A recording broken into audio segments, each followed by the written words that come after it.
নমস্কার বন্ধুরা, your kitchen চ্যানেলে আপনাদের সবাইকে স্বাগত।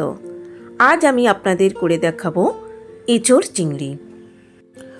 অনুষ্ঠান বাড়িতে যে ভীষণই টেস্টি এঁচোড় চিংড়ি রান্না করা হয়, আমি এই ভিডিওতে ঠিক সেইভাবেই এঁচোড় চিংড়ি কীভাবে রান্না করা হয় সেটাই দেখিয়েছি। তাহলে চলুন দেখে নেওয়া যাক আমার আজকের রেসিপি এঁচোড় চিংড়ি। এঁচোড় আর আলু এরকম করে কেটে ভালো করে ধুয়ে পরিষ্কার করে নিয়েছি। এই রকমই ছোট সাইজের চিংড়ি মাছ খুব ভালো করে ধুয়ে পরিষ্কার করে নিয়েছি।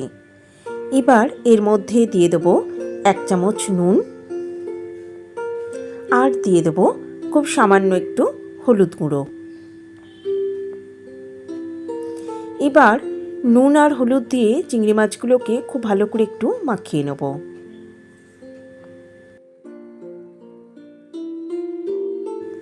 খুব ভালো করে চিংড়ি মাছগুলো নুন হলুদ মাখিয়ে নিয়েছি। এবার এগুলো অন্তত 15 মিনিটের জন্য আলাদা রেখে দেবো।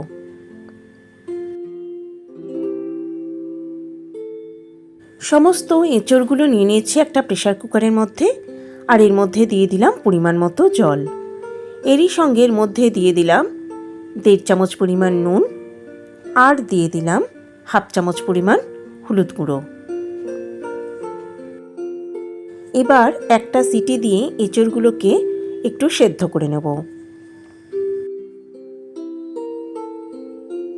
একটা মিক্সার গ্রাইন্ডার জারের মধ্যে নিয়ে নিলাম জিরে গুঁড়ো, নিয়ে নিলাম কিছুটা হলুদ গুঁড়ো, দিয়ে দিলাম ধনে গুঁড়ো, দিয়ে দিলাম কাশ্মীরি লঙ্কার গুঁড়ো, এরই মধ্যে দিয়ে দিলাম লঙ্কার গুঁড়ো, দিয়ে দিলাম 1 চামচ নুন, দিয়ে দিলাম কিছুটা হিংয়ের পরিমাণ কিন্তু অল্পই দেবেন।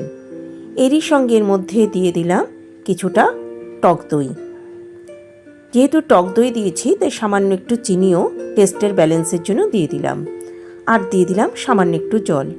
এবার এই সমস্ত কিছুর একটা মিহি পেস্ট তৈরি করে নেব। প্যানে কিছুটা তেল ভালো করে গরম করে নিয়েছি। এবার এর মধ্যে দিয়ে দিলাম নুন আর হলুদ দিয়ে মাখিয়ে রাখা চিংড়ি মাছগুলো। এবার চিংড়ি মাছগুলোকে অল্প ভেজে নেব। চিংড়ি মাছ কিন্তু খুব বেশি ভাজবো না, তাহলে চিংড়ি মাছগুলো কিন্তু রাবারের মতো শক্ত হয়ে যায়, আর সেটা কিন্তু খেতে একটুও ভালো লাগে না। তাই এটাকে মিডিয়াম ফ্লেমে 2 থেকে 3 মিনিট একটু হালকা নাড়াচাড়া করে ভেজে নেব।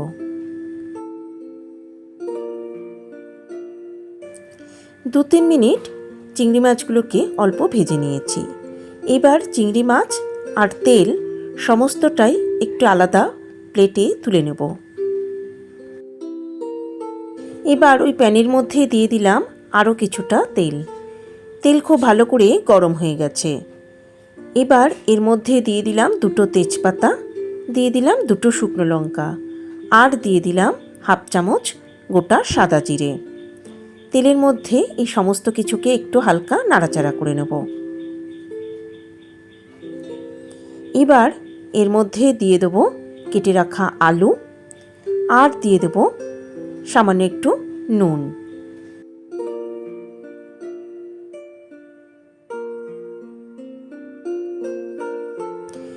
এবার এই আলুর সঙ্গে দিয়ে দেবো সেদ্ধ করে রাখা এঁচোড়গুলো।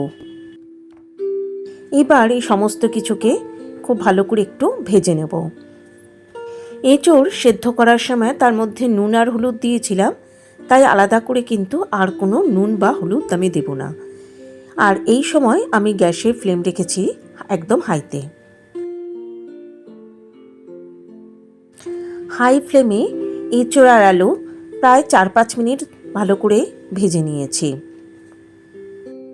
এবার এগুলো আমি প্যান থেকে তুলে একটা আলাদা পাত্রে নিয়ে নেব।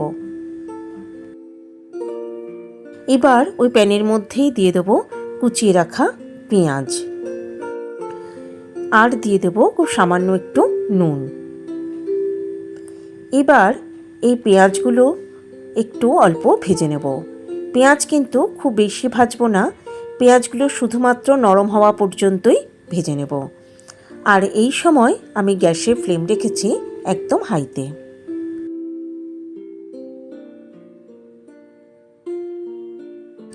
পেঁয়াজগুলো অল্প ভেজে নিয়েছি, আর এগুলো কিন্তু এইরকম শুধু একটু নরম হয়ে গেছে, খুব বেশি কিন্তু পেঁয়াজ ভাজিনি।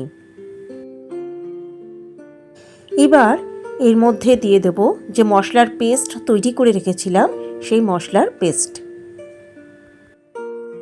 এরই সঙ্গে দিয়ে দেব কেটে রাখা টমেটো। এবার এই সমস্ত কিছু খুব ভালো করে কষিয়ে নেব। এই সময় কিন্তু এর মধ্যে কোনো জল দেব না, অনবরত নাড়াচাড়া করে সমস্ত মশলাকে কষিয়ে নিতে হবে।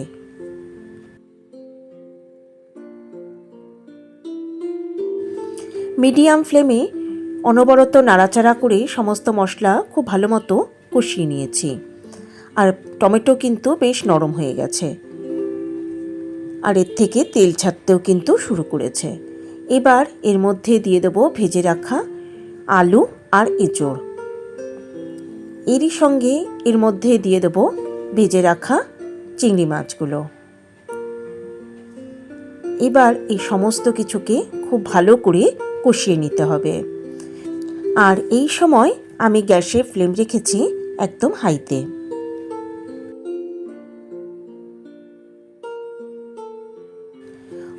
মশলার সঙ্গে আলু আর এঁচোড় খুব ভালো মতো 3-4 মিনিট কষিয়ে নিয়েছি। এবার এর মধ্যে দিয়ে দেব কিছুটা ভাজা মশলা। এই ভাজা মশলার জন্যই কিন্তু অনুষ্ঠান বাড়ির এঁচোড় চিংড়ি এতটা টেস্টি হয়। গোটা সাদা জিরে, ধনে, মৌরি, তেজপাতা আর শুকনো লঙ্কা একটু ড্রাই রোস্ট বা শুকনো খোলায় ভেজে নিয়ে একটু গুঁড়ো করে নিলেই তৈরি হয়ে যাবে এই ভাজা মশলা। সমস্ত কিছু কষিয়ে নেওয়ার পরেই কিন্তু এই ভাজা মশলা অ্যাড করতে হবে বা যোগ করতে হবে। এবার খুব ভালো করে সমস্ত কিছুর সঙ্গে এই ভাজা মশলাকে মিশিয়ে দিতে হবে। এর ফলে এই এঁচোড় চিংড়ির স্বাদ এবং গন্ধ কিন্তু অসাধারণ হবে। এবার যে এঁচোড় সেদ্ধ করার যে জল, সেটাই কিন্তু আমি এখানে দেব। এই এঁচোড় সেদ্ধ করা জলের মধ্যেই থাকে কিন্তু প্রচুর পরিমাণে আয়রন, যেটা আমাদের শরীরের জন্য খুবই ভালো। আর যে মিক্সার গ্রাইন্ডার জারের মধ্যে আমি মশলা পিষে রেখেছিলাম, সেটাও ধুয়ে আমি এর মধ্যে দিয়ে দিলাম বেশ কিছুটা জল। আমার সকল দর্শক বন্ধুর কাছে একান্ত অনুরোধ রইল আমার চ্যানেলটা সাবস্ক্রাইব করার ও পাশে থাকা বেল আইকনটা প্রেস করার। এবার এটাকে ঢাকা দিয়ে লো ফ্লেমে 15 থেকে 20 মিনিটের জন্য রান্না হতে দেব। ফিরে এলাম প্রায় 20 মিনিট পর। ঢাকা খুলে দিয়েছি, আর দেখতেই পাচ্ছেন এঁচোড় চিংড়িটা কিন্তু ওপরে তেল ভেসে উঠেছে এবং এটা আলু কিন্তু সেদ্ধ হয়ে গেছে। আর এঁচোড় যেহেতু আগেই একটু সেদ্ধ করে নিয়ে গেছিলাম, তাই এখন এটা পুরোপুরি সেদ্ধ হয়ে গেছে। এবার এর মধ্যে দিয়ে দেব একটু গরম মশলার গুঁড়ো, আর দিয়ে দেব বেশ কিছুটা ঘি। এবার খুব ভালো করে সমস্ত কিছু নেড়েচেড়ে মিশিয়ে দেব, আর এটাকে আরও মিনিট খানেক আমি একটু রান্না করে নেব। তৈরি হয়ে গেল আমার আজকের রেসিপি, একদম অনুষ্ঠান বাড়ির মতো এঁচোড় চিংড়ি। লাঞ্চে বা ডিনারে গরম ভাত, এমনকি রুটি, লুচি, পরোটার সঙ্গেও আপনারা এই রকমভাবে অনুষ্ঠান বাড়ির মতো ভীষণই টেস্টি এঁচোড় চিংড়ি রান্না করে পরিবেশন করতে পারেন। এটা খেতে কিন্তু সত্যি অসাধারণ টেস্টি হয়। রেসিপিটা ভালো লাগলে একটা লাইক, কমেন্ট ও শেয়ার করার অনুরোধ রইল সকল দর্শক বন্ধুর কাছে। তবে আজকের মতো বিদায় বন্ধুরা, নমস্কার।